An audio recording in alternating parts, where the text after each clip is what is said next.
And you know, my name is DJ Strick, and I'm in the studios right here in Birmingham with jasonnelson. Did I say that right? Yep, you said it right. And Kirk Franklin. And we appreciate you guys being here in our city. Got a concert going down tonight, and guess what? You know what I'm saying? I have pretty much made it. You know what I'm saying? When you know what I'm saying, do an interview with Kirk Franklin, whatever interviews you want to do. So I'm gonna stop right there, just because you're here and not do nothing else. Randy Watson is the next interview.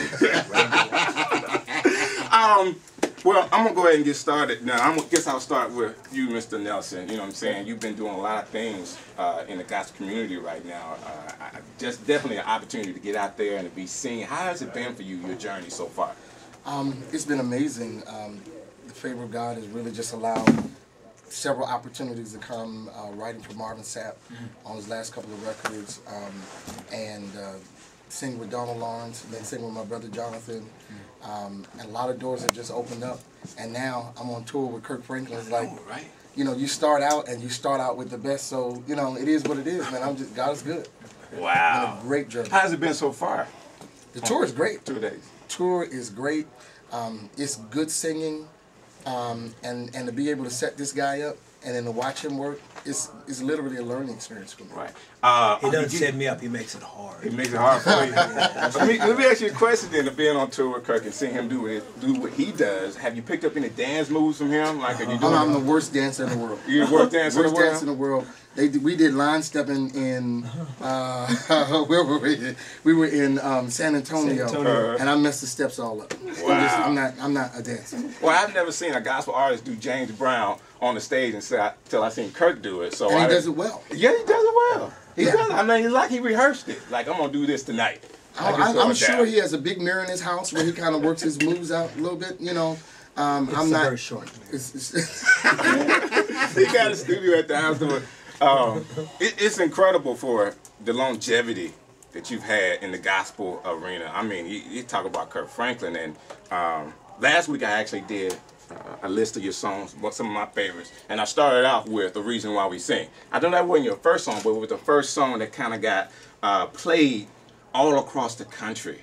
How has the journey been for you? Because I know it has to be crazy, ups and downs, you know, doing different things, being a person that has to, you know, like doing James Brown on stage and having the backlash from some of the gospel community that don't really understand all of the gift that God gave you. How's the journey been for you?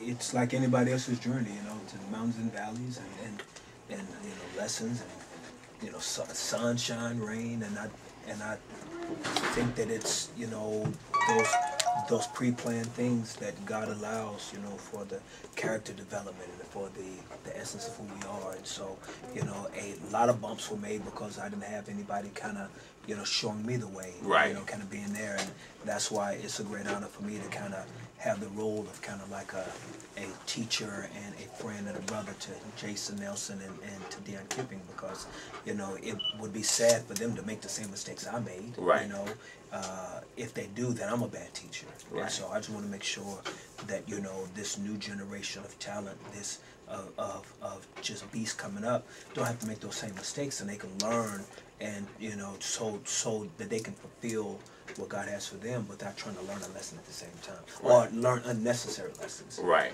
right. And you know, just watching your career, you know, with the music and how people have been able to take on the new songs. I mean, we can definitely say that Stump, you know what I'm saying, was a time and place. Everybody know when Kirk Franklin did that song, how different it was and how different it made gospel music. And for now, gospel music has such a different sound than what we remember. Now, it's still traditional gospel music, it's still choir music, but right now, we have gospel music that you say, what? He said Jesus in that song? You know, only because of the music is so, I guess I would say, relevant. The music is so right now, the music is so good that sometimes the message is in there playing it so much, you say, man, that's gospel music, I like it, and it doesn't offend me.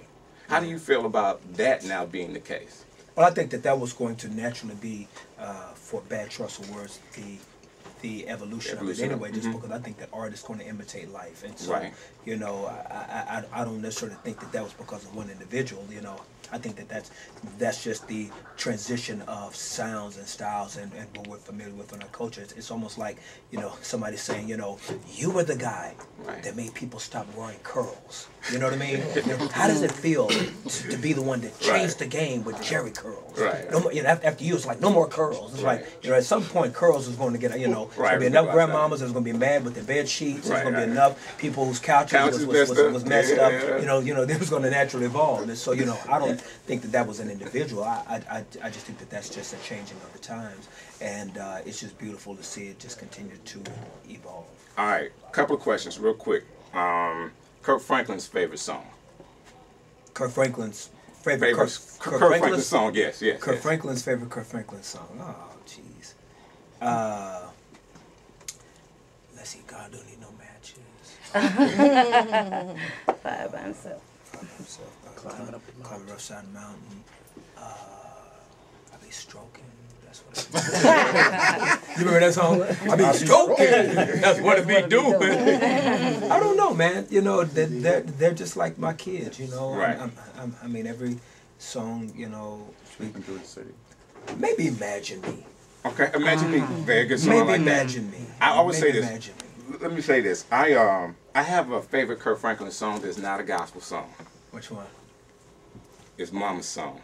I Mama's play it Song. every year. That's like my Mama's Song. very favorite Kirk Franklin song. Wow. And I say it's not a gospel song. It's about the song about your mother that you did. Can you tell me like the details behind that song? I mean, you do introduce the song on that record, but for everybody know about Mama's Song. And well, that's the lady that adopted me. She when I was 4, this lady named Gertrude adopted me when I was 60, when she was 64 years old, and she died in 1990. And she died before even hearing a song recorded. Like she never heard any of my music. Like she'd never heard one song. Wow. You know, and she paid for the piano lessons. I mean, we used to recycle little beer cans and newspapers to pay for my piano lessons. Wow. And you know, she never had a chance to hear a song recorded. And so when she died, at her funeral, I did that song.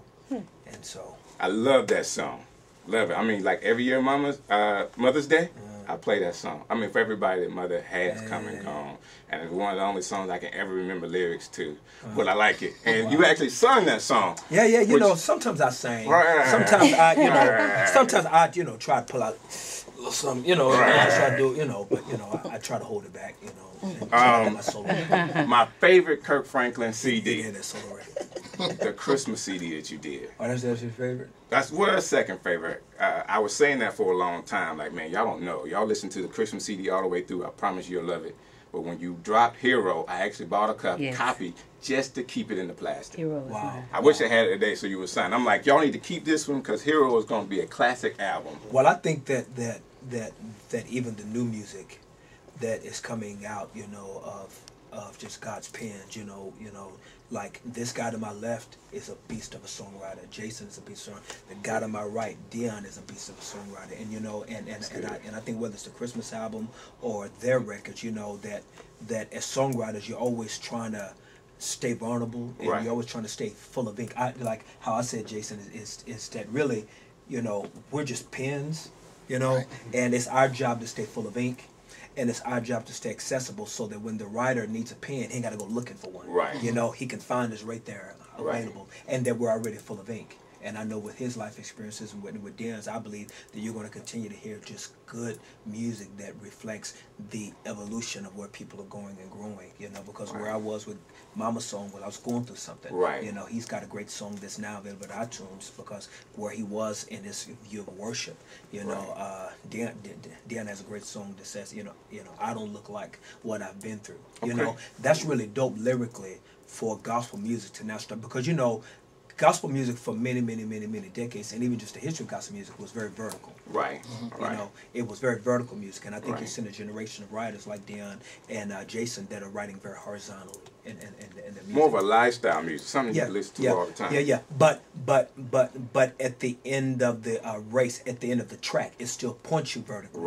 But the journey is very horizontal, and I think that's what connects with people more. Because there are a lot of people that don't naturally know how to just get into the presence of the Lord. You know, they don't even know what that means. You know, it's like, okay, what exactly in that is that? So for a lot of people, you have to take them on the horizontal, you know, journey to talk about what you've been through. Like he has a very dope line in the song that I don't like what I've been through, when he says that, you know, I had, you know, a foreclosure sign in front of my house, right. you know, and my second option was to kill myself. You know, that's so dope for gospel music to be that vulnerable, because that's where the culture is. Right, right.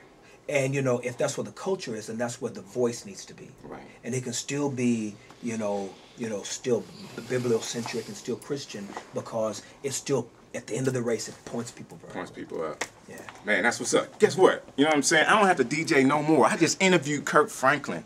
You know what I'm saying? This is incredible. Y'all be watching out Strick City right here.